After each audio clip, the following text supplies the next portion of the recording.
How have you interwoven the learning activities for your students in the online course you teach? The course I'm teaching is called Search and Research, A Journey in Muslim Civilizations, and the entire course is structured around the idea of a journey, which I think is particularly appropriate because it's a research course. And in the journey the students are taking, we're giving them the tools of navigation. We're telling them the direction that they need to go in. We're giving them other people to collaborate with on this journey. But because it's a research course, we're not entirely certain what they're going to discover at the end of that journey. And that's the exciting thing, that in some other courses, there are specific answers that you want the students to get and to arrive at the end of the course. With this course, even me as the instructor, I don't know what the destination will be.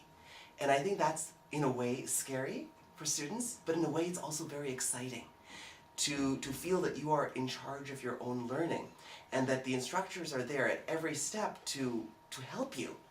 But at the end of the day, you're really the one who's discovering something new and contributing to the world's store of knowledge. So I find that students feel empowered by that. And that's how the theme of the course came about. When did you first start teaching this course, and how has the course evolved over time? When I first came on board at the University of Toronto, I was told that there was something called the Research Opportunity Program, and was asked whether I wanted to participate in that. And it sounded so fascinating that students could be involved in a research project. And the first thing that came to mind was, wow, I wish I had had this when I was a student. So the moment I came to U of T, I started a Research Opportunity Program course and had one student on board. And one student became 2, and 2 became 4, and 4 became 10, and pretty soon I had over 100 applicants. So we were bringing a large number of students on board, and it was extremely exciting. So the course has evolved dramatically since it first began, from being an individual endeavor to being an entire group of students who are all embarking on a journey together, but yet doing their individual projects.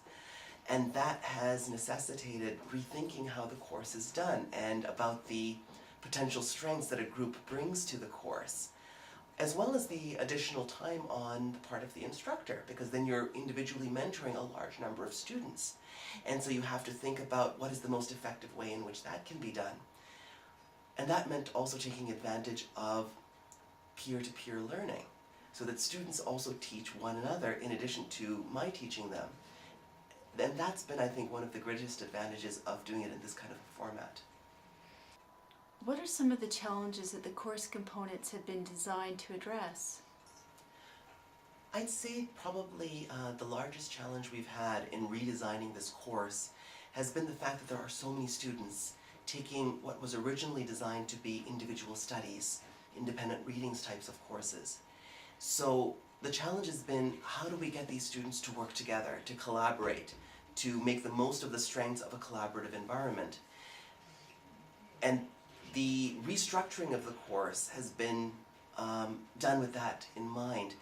There was a recent article that I read in University Affairs that pointed to the fact that doctoral students who are going through in the humanities have a lower success rate or a lower rate of completion than in other areas, often because other areas have greater collaboration. And where there has been greater collaboration in the humanities, students tend to finish much more quickly and more successfully. And I thought, well, if this is true of graduate students, well, why not of undergraduate students? That if they're working on individual research projects, which is what dissertation writers are doing, but yet have an environment in which they're collaborating with others, that will increase their success and also increase the chances of their completion. And so a number of the components of the course have now been made into collaborative learning environments. So the students are working on individual projects, but they're able to consult with others. They're able to brainstorm with others at every nook and turn. And I found that this has been an area that has been really improved in the course over the last year. Yeah. What have been the most effective components to support student learning? I think that the primary thing that has lent itself toward successful student learning has been the motivation. Students are excited about what they're doing. They're excited about the fact that they are working on something that nobody else has worked on in the same way that they're doing it. And so they're actually contributing to the world's store of knowledge. They're not being told to memorize certain facts, they're not being told to come out with pre-packaged answers. They are actually being asked questions that we do not know the answers for. And that has been a great motivating factor. The other aspect of their motivation is that they see value in what they're doing.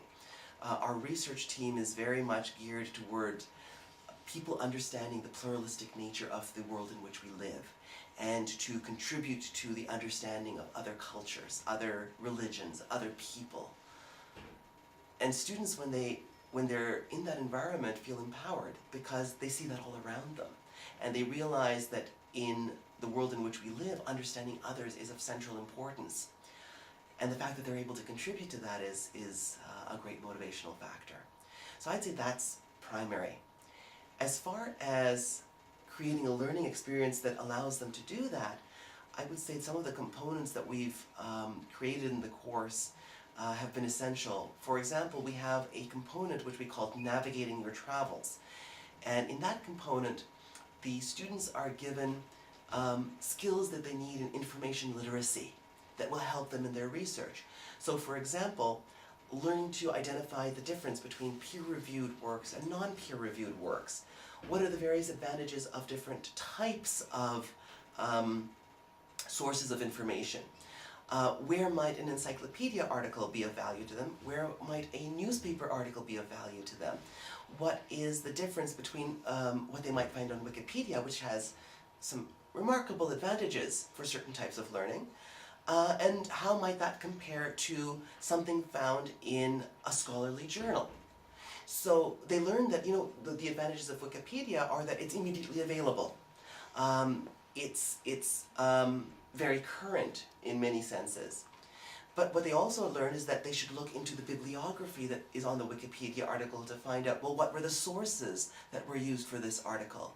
And then they have the skills to evaluate those sources, to see, is this article telling me what I need to know? What are the authorities on which this article is based? And then how can I look into those sources if I need to go deeper and to expand the bibliography, to expand my knowledge base? So I'd say that these are some of the skills that they get in that component of the course in Navigating Your Travels. What are some improvements that you would like to explore in the next iteration of the course? I think that as this course grows, what we're going to want to do is to actually improve some of the components that we've started with. So for example, I think that we would introduce the information literacy components, Navigating Your Travels, even earlier. And the reason for that is because I think that today the true measure of whether students are learning is not the store of knowledge that they end up with, if that ever was the proper measure of learning.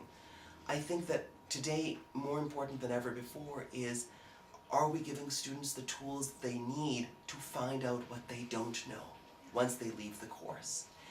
And taking those tools and applying it to situations that haven't ever existed in the past. The rate of change in our world has increased so much that we're trying to prepare students for problems that don't even exist today. And the question will be for them that, do I have the tools to approach those problems on my own once I'm outside of the university environment? So yes, we are giving them a store of knowledge. We are giving them an awareness of scholarship that has gone before. But we're also giving them the tools to now create their own learning environments, not only now, but for the rest of their lives.